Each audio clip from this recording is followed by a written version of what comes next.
defee waxtu wi jot na ñu jox professeur Cheikh Omar mu dugg ci waxtaanam. ñaari xisbu rek ñoo fi nekk xisbullahi ñoo fi nekk ak xisbu seytaan ñaar ñii nag depuis jamono yonent Yàlla Aadama alayhi salaam depuis ba Aadama nekkee biir janna ñaari groupe yi ñu ngi laalante ñu ngi jaamarloo kenn ku nekk di bëgg am ndam ci kaw keneen ki. su may xool aujourd'hui le système mondial damay bëgg aborder li ñuy wax le nouvel ordre mondial et que mu ngi imposé wu à nous ñu xam ko ak ñu ñàkk ko xam lu ñu war a bàyyi xel la. dafa am ñeent ñu booloo gis ni ñoom seen booloo war nañu mën a not àdduna bi ñi si njëkk mooy franc-maçon yi. Seydi Makhtar wax na ko léegi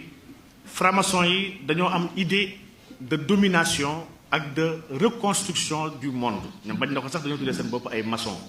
neen dañuy tabax dañoo jàpp ne kon war nañu tabaxaat tabaxin bi nga xam ne dañ ciy dindi lépp luy gis-gisu yàlla ndax gis nañ ñoom yàlla warul tabax. seen gëstukat yu mag yi dañoo jàng ñoom ne yàlla ba mu sàkkee aadama alayhi salaam ba li fa xew-xew alxuraan nettali nañu ko ci nu mu dàqee iblis ne ko génnal fii iblis ñaan ko ngànt ñaan ko dele ñoom dañoo gis ni yàlla àdduna bi iblis la ko yàlla jox daf ko dàqoon àjjana ndax aadama moomam àjjana waaye iblis moomam àdduna et que ñoom seen jàngat àdduna bii kon benn kilifa rek la war a am mooy Lucifer bi xam moom la ñu dàqoon àjjana ne ko foofu du sa place ci loolu nag la ñu sukkandiku ñoom gis ni kon Lucifer bëgg-bëggam te mooy ki yenu leer yi moom la ñu war a doxal ci kaw suuf quitte à combattre toute forme de religion lii kon lu ñu war a bàyyi xel la ci suñu ay données. yeneen kuréel yu bokk loolu dégg ngeen jamono bii féministes yi dégg ngeen libertariens yi mooy ñuy wax les libres penseurs lu tax ma leen di tudd dafa am entreprise bu am ci àdduna bi ci soppi l'islam. dama koy wax démb rek ak Sidi Ababacar am na mbooloo bu nekk France te mbooloo boobu muy commencé yaatu ci àdduna bi ñu ngi tuddee seen bopp la Ligue des musulmans démocratiques. lu tax ligue bi am solo ndax ils sont dans 43 pays musulmans ci àdduna bi lu tax mu am solo ñoom dañoo gis ni alquran méngootul ak jamono nee ni alquran dafa am ay aaya yu worontoo ak la parité ndax am na ay aaya nga xam ne dafay surtout en matière de droit successoral dafay naan góor dafa war a am ñaar jigéen dafa war a am benn neen loolu méngoowul ak parité dañu ko war a soppi. ñaareelu xeetu aaya dañoo gis ne am na ay aaya yi nga xam ne aaya yooyu dafay woo ci mbañ lu ñuy wax les sémites am dafay woo jullit yi ñu jaamarloo ak yahut yi dafa am discours bu xaw a dëgër bu muy am ci noonu yàlla yi ñu gis ni aaya yooyu entrave la à la paix mondiale dañoo gis ni aaya yooyu ko dañu ko war a dindi. donc ñoom seen recensement gis nañ lu ëpp 250 versets du Coran yoo xam ne dañu ko war a effacer ak yeneen 100 et quelques versets du Coran yoo xam ne dañu ko war a réécrire ndax méngootul ak le 21e siècle. ñii dañoo am kuréel yu fort bëri ay imam yu ci bokk dans le monde entier nag maanaam ligue la ligue boobu elle a une vocation mondiale. yemul si ñoom mu am beneen kuréel bi nga xam ne kuréel boobu ay yahut ñoo ko taxawal. soo demee fële ci France ku ñuy wax BHL muy Bernard Henri Lévy yahut la dafa taxawal kuréel bi nga xam ne ne na il faut ñu rendre humain le Coran ñoom 2020 la ñu fas yéene génnee seen premier Coran yi ñu pare ñoom 2020 dinañ commencé wasaare seen ay alxuraan nañ ko commencé joxe sous fichier numérique ba d'ici quelques années képp ku ubbi alxuraan di nga gis message bi nga xam ne lépp luy violence lépp luy mettit lépp luy xeex doo ko ci gis. donc lii ce sont des menaces yi nga xam ne ñu ngi peser ci kaw jullit yi et menaces yi dafa sérieux à telle enseigne que jullit yi war nañ ci am jàngat ba pare jëm si andi ay solution. bu ñu delloo xool fa am benn jàngkat bu ñuy wax Samuel Huntington xam naa professeur Ndiaye moom dañoo ko xam bu baax donc dafa bind téere tuddee ko The Clash of Civilization tuddee téere bi le choc des civilisations ginnaaw ba ñu génnee deuxième guerre mondiale mu gis ne civilisation yi laa budda foog ñu jaamarloo foog ñu laalante te foog ñu dóorante mu identifié woon nag 8 civilisations ci àdduna bi civilisation chinoise dafa jàpp ne civilisation bu autonome la civilisation japonaise civilisation indienne waaye fa tuddaale civilisation musulmane mu ne civilisation yi yépp dañoo am vocation dominer le monde et que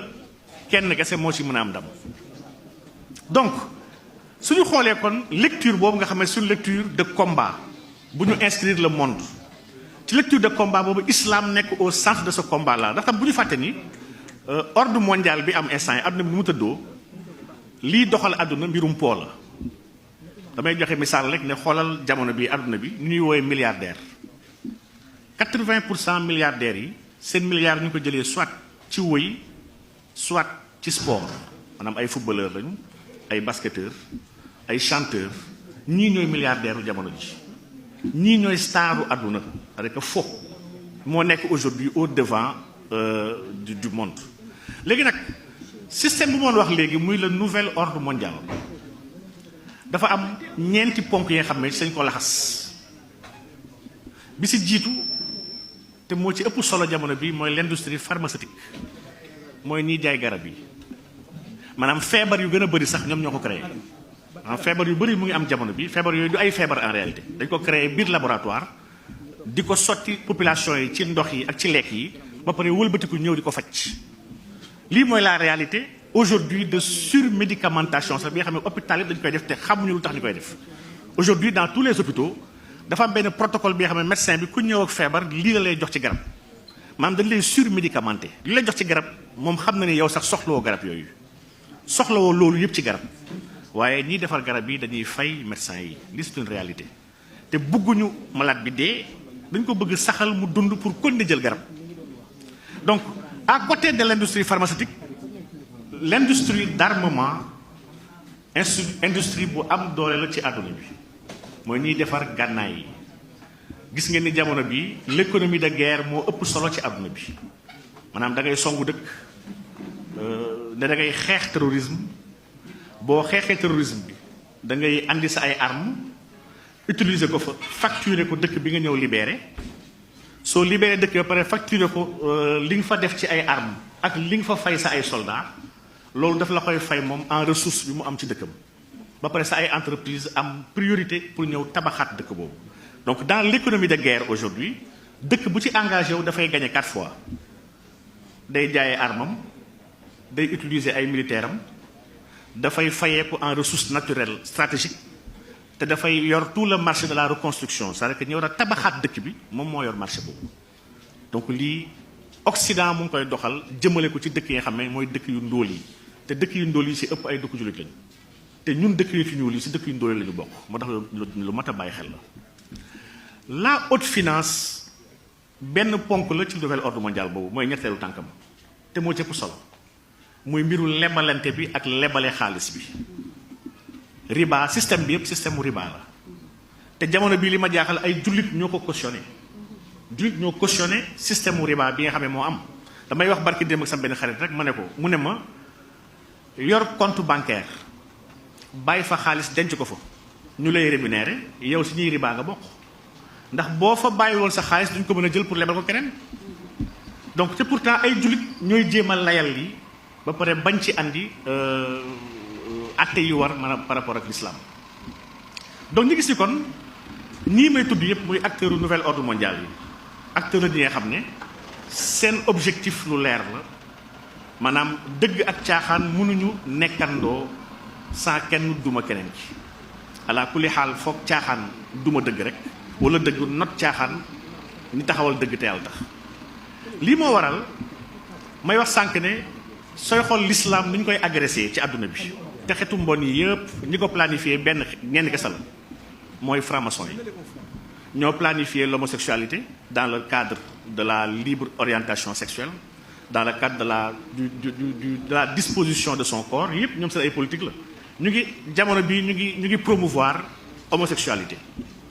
lu tax ñu koy promouvoir doomu aadama yi ñoo commencé bëri te ñoom dafa am seen gëstukat bu ñuy wax Malthus économiste la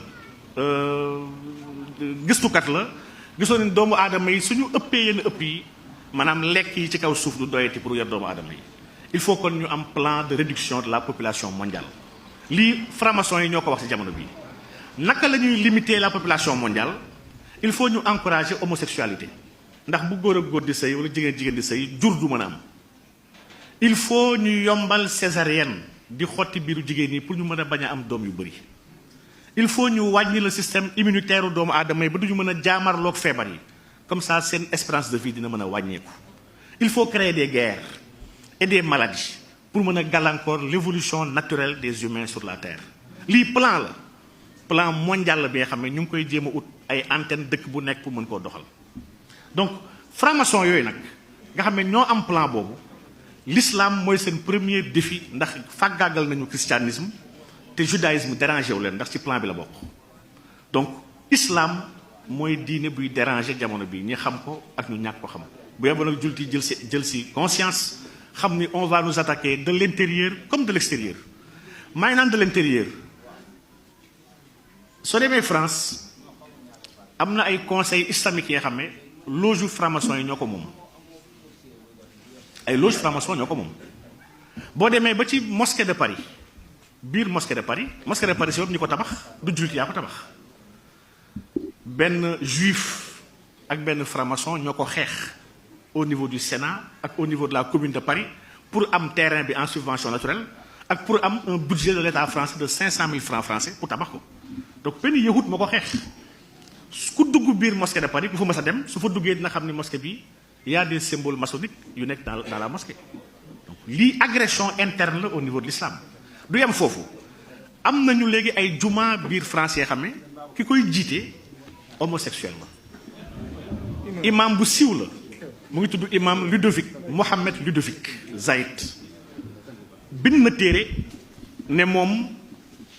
yonent bi sallallahu alayhi wasallam bu nekkoon ci jamono bii dina marier ay góor jigéen yemu ci jël na ay saxaaba yonent bi sallallahu alayhi wasallam yu bëri mu lim leen ci biir téereem ne ñooñu ay góor jigéen la ñu woon te yonent bi xamoon na ko tuddee ko le Coran et la chair maanaam alquran ak ndawal nga gis ni imam boobu dafa jiite benn mosquée bu mag bi nga xam ne tuddee na ko mosquée inclusive bi nga xam ne pour c'est les LGBT c'est pour les lesbiennes les bisexuels les gays ak les transgenres c'est pas le premier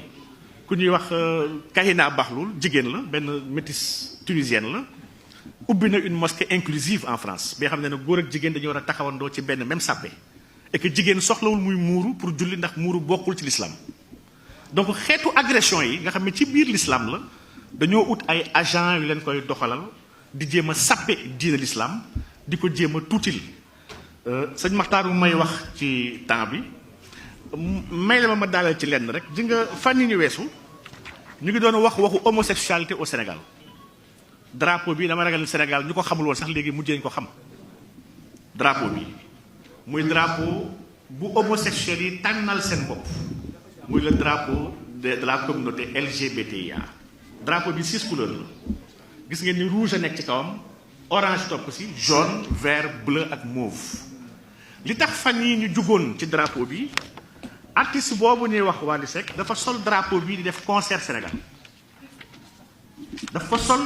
fësal ko ci bés bi nga xam ne jamono yooyu en Europe ñu ngi doon waxu homosexuels yi ak seen ay défilé yuy wax gay pride drapeau bi la sol gis nañu ñëpp ñu ko ndokkeel ci àdduna bi ci ay homosexuels yu nekk France ak yu nekk fii sax Sénégal gis ngeen lii homosexuels yuy doxantu seen gay pride ñoom ñooy yor drapeau bi di ko màggal ndax nee mooy seen signe képp ku ànd ak ñoom moom nga war a yor da nga ko war a fësal ci ay brassard ci ay mbaxane ci ay t-shirt ci ay jean ñëpp ko war a wane fësal ko parce que dañoo war a imposer doomu aadama yi seen existence parce que ñoom dañoo bëgg sëyi seen biir dañoo bëgg dëkk àdduna bi yëpp ñu am fa seen ay àq ak seen ay yelleef maanaam dans 72 pays dans le monde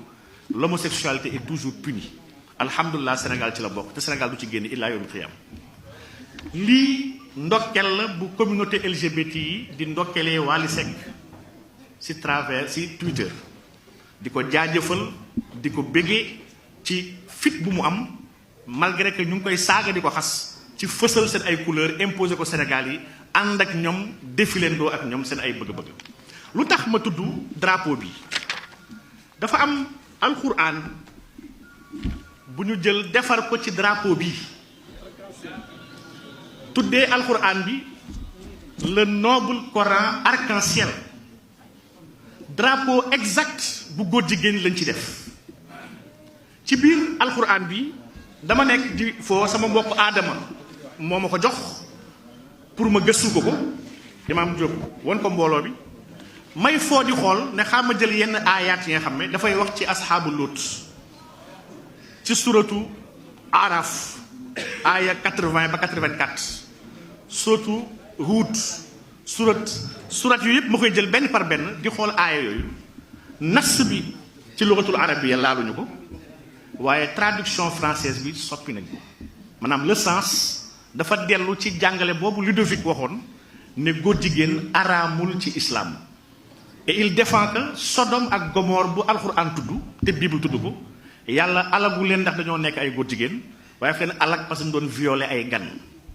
lii mooy position wu imam Ludovic Zaïk ak yeneen aïma yi nga xam ne dañoo bokk ci kuréelam lii lu grave la ñuy attaquer l'islam dans ses symboles ndax bu ñu fàtte ni islam mun naa wax ni ñett kese mooy l'islam ñett yi mooy pilier l'islam bi si njëkk mooy alquran bu ñu ko commencé attaquer di am projet effacer yenn aaya projet changer yenn aaya projet réécrire le Coran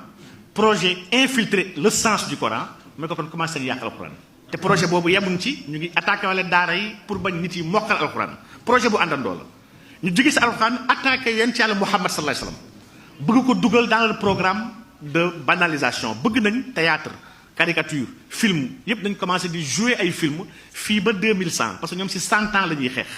noonu la ñu defoon église bi fii ba 100 ans la ñu liggéey si bëgg xotti xorma yonent Yàlla Muhammad sallallahu alayhi wasallam di ko caricaturer di ko fontoo ak di ko tuutil ba jullit yi duñ ko nawati waaye ñetteel ba mooy jullit yi il faut ñu amuser leen foowee leen ba duñu talati seen diine duñu talati seen islam. Soxna dafa mel ni maa ngi si waxtu bi maa ngi tudd di jégalu ci xaw a guddal bi yàlla defal tawfiix defal ñu taysiir jaahi mawlana rasulullah sallallahu alayhi wasallam